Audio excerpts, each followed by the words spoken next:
The circulatory system, also called the cardiovascular system or the vascular system, is an organ system that permits blood to circulate and transport nutrients, oxygen, carbon dioxide, hormones, and blood cells to and from the cells in the body to provide nourishment and help in fighting diseases, stabilize temperature and pH, and maintain homeostasis. The study of the blood flow is called hemodynamics. The study of the properties of the blood flow is called hemorrheology. The circulatory system is often seen to comprise both the cardiovascular system, which distributes blood, and the lymphatic system, which circulates lymph. These are two separate systems. The passage of lymph, for example, takes a lot longer than that of blood. Blood is a fluid consisting of plasma, red blood cells, white blood cells, and platelets that is circulated by the heart through the vertebrate vascular system, carrying oxygen and nutrients to and waste materials away from all body tissues. Lymph is essentially recycled excess blood plasma after it has been filtered from the interstitial fluid and returned to the lymphatic system. The cardiovascular system comprises the blood, heart, and blood vessels.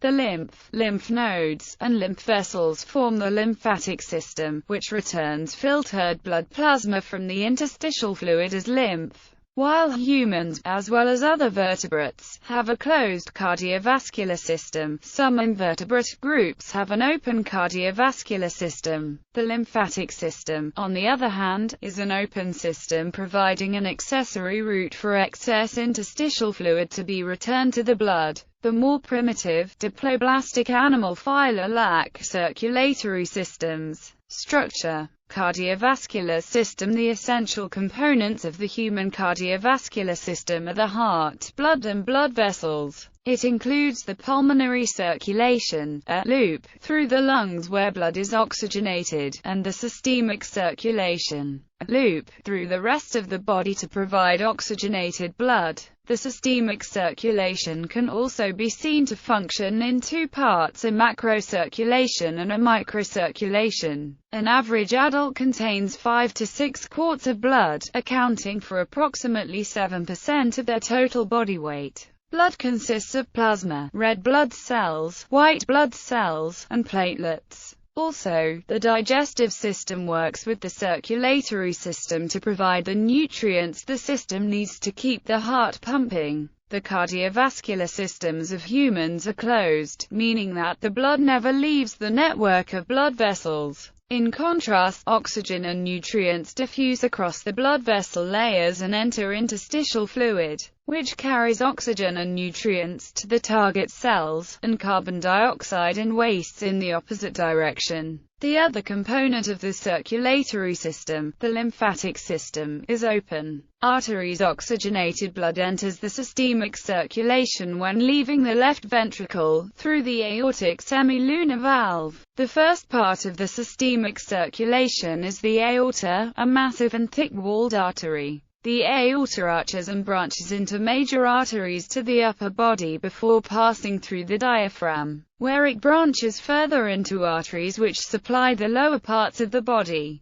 Capillaries. Arteries branch into small passages called arterioles and then into the capillaries. The capillaries merge to bring blood into the venous system. Veins. After their passage through body tissues, capillaries merge once again into venules, which continue to merge into veins. The venous system finally coalesces into two major veins, the superior vena cava and the inferior vena cava. These two great vessels empty into the right atrium of the heart. Coronary vessels. The heart itself is supplied with oxygen and nutrients through a small loop of the systemic circulation. Portal veins. The general rule is that arteries from the heart branch out into capillaries, which collect into veins leading back to the heart. Portal veins are a slight exception to this. In humans, the only significant example is the hepatic portal vein, which combines from capillaries around the gut where the blood absorbs the various products of digestion, rather than leading directly back to the heart.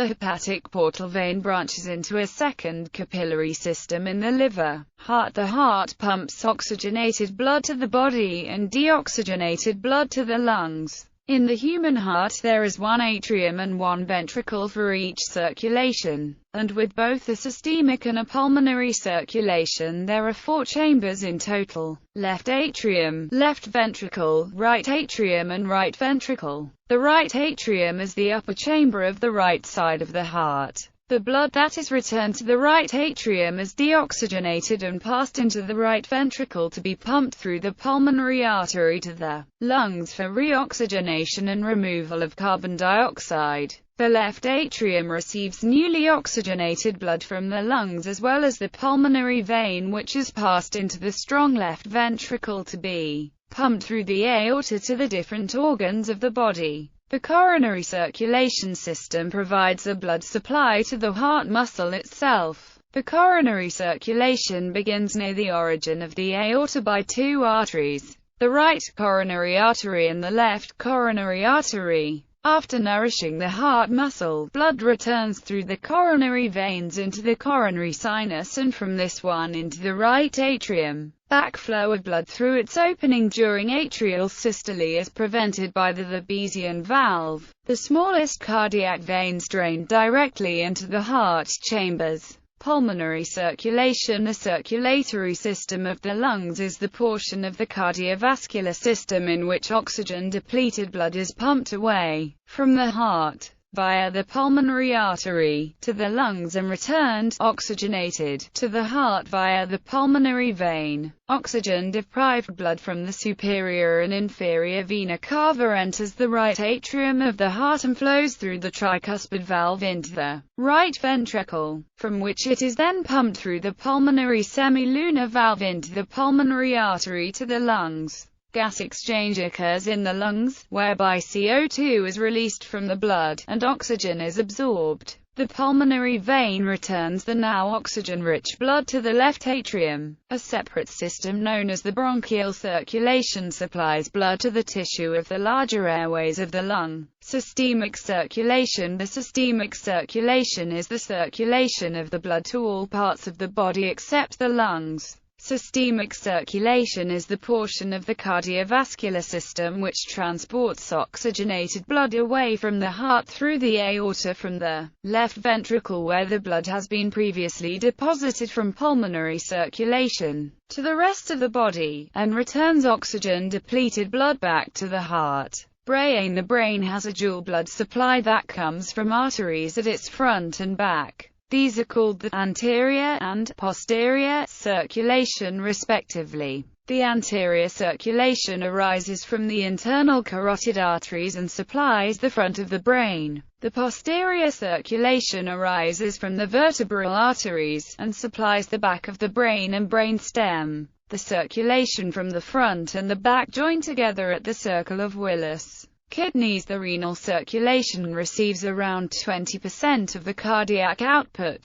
It branches from the abdominal aorta and returns blood to the ascending vena cava. It is the blood supply to the kidneys, and contains many specialized blood vessels. Lymphatic system. The lymphatic system is a part of the circulatory system. It is a network of lymphatic vessels and lymph capillaries, lymph nodes and organs, and lymphatic tissues and circulating lymph. One of its major functions is to carry the lymph, draining and returning interstitial fluid back towards the heart for return to the cardiovascular system, by emptying into the lymphatic ducts. Its other main function is in the immune system. Physiology. About 98.5% of the oxygen in a sample of arterial blood in a healthy human, breathing air at sea level pressure, is chemically combined with hemoglobin molecules. About 1.5% is physically dissolved in the other blood liquids and not connected to hemoglobin. The hemoglobin molecule is the primary transporter of oxygen in mammals and many other species.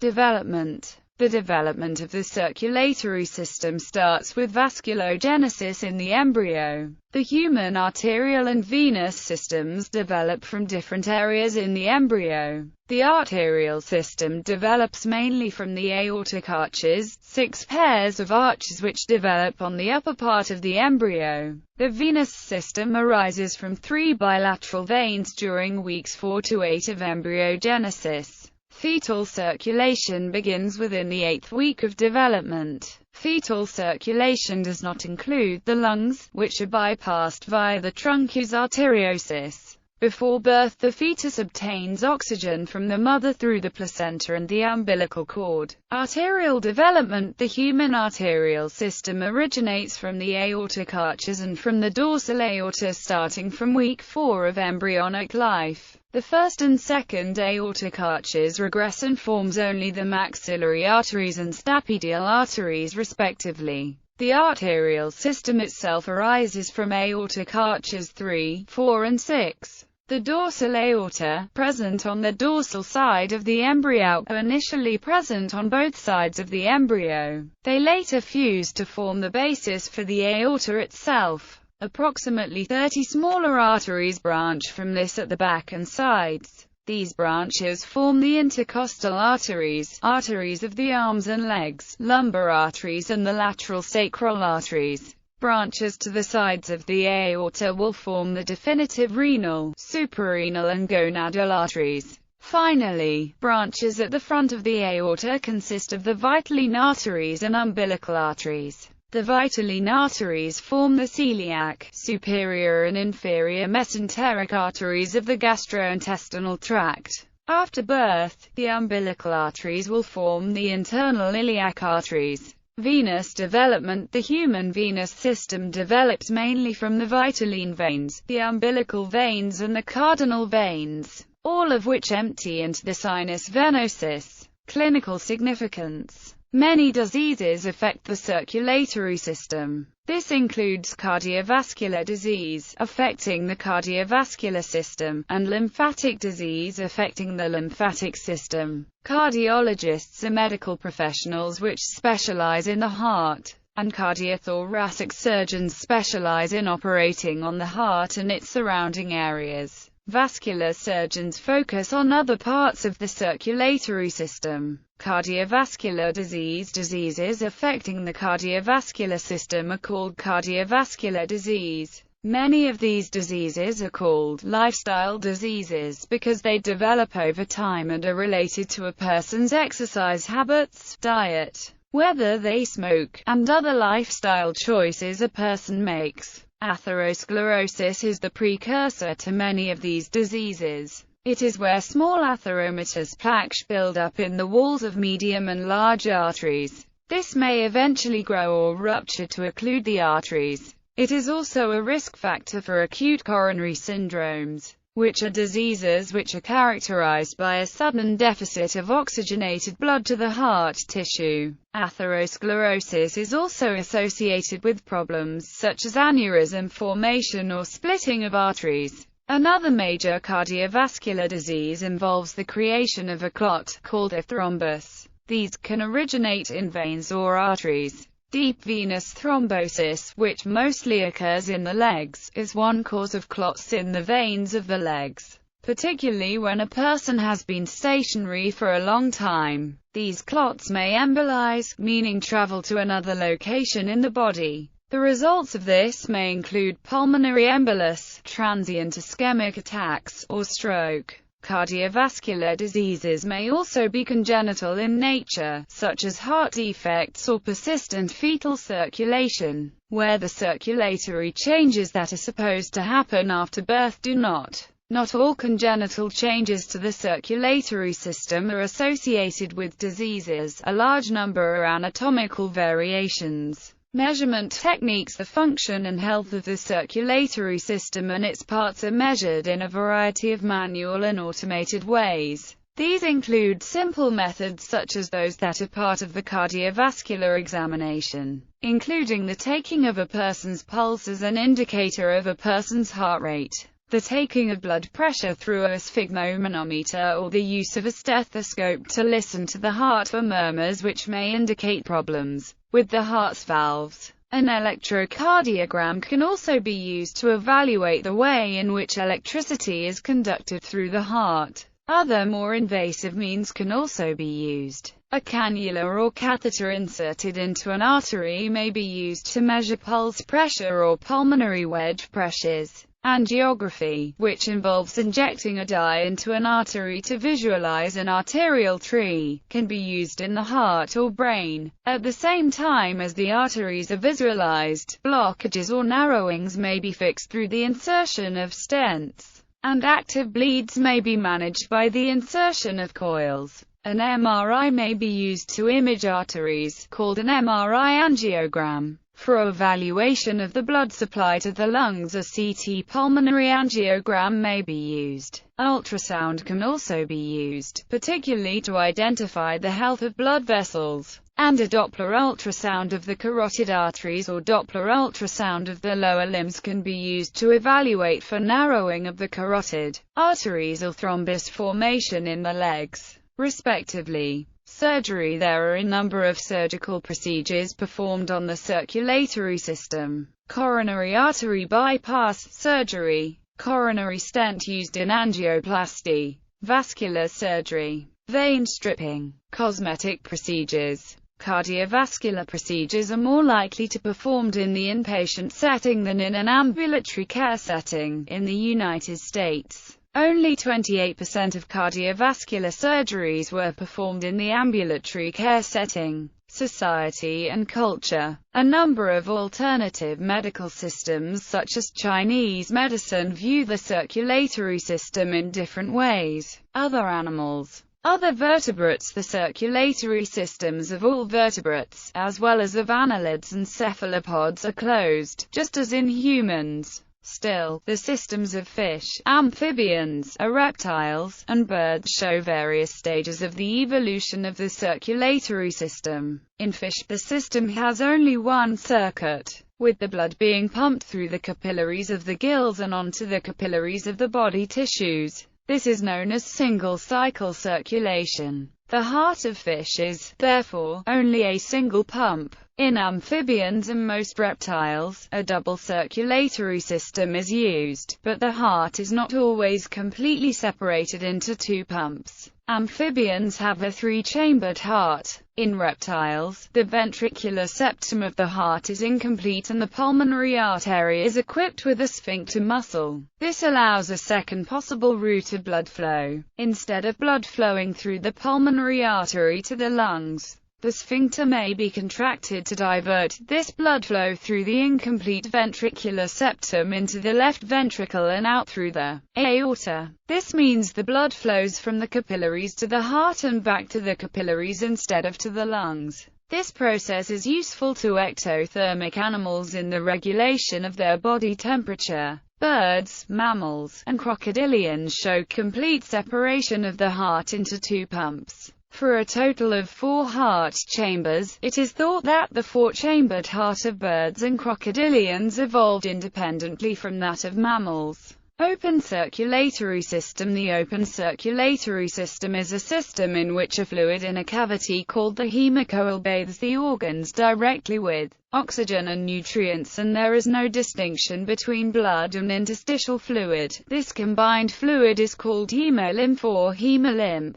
Muscular movements by the animal during locomotion can facilitate hemolymph movement, but diverting flow from one area to another is limited. When the heart relaxes, blood is drawn back toward the heart through open-ended pores. Hemolymph fills all of the interior hemocoel of the body and surrounds all cells. Hemolymph is composed of water, inorganic salts, and organic compounds. The primary oxygen transporter molecule is hemocyanin. There are free-floating cells, the hemocytes, within the hemolymph. They play a role in the arthropod immune system. Absence of circulatory system. Circulatory systems are absent in some animals, including flatworms. Their body cavity has no lining or enclosed fluid. Instead, a muscular pharynx leads to an extensively branched digestive system that facilitates direct diffusion of nutrients to all cells. The flatworm's dorso-ventrally flattened body shape also restricts the distance of any cell from the digestive system or the exterior of the organism. Oxygen can diffuse from the surrounding water into the cells, and carbon dioxide can diffuse out. Consequently, every cell is able to obtain nutrients, water and oxygen without the need of a transport system. Some animals, such as jellyfish, have more extensive branching from their gastrovascular cavity. This branching allows for bodily fluids to reach the outer layers, since the digestion begins in the inner layers.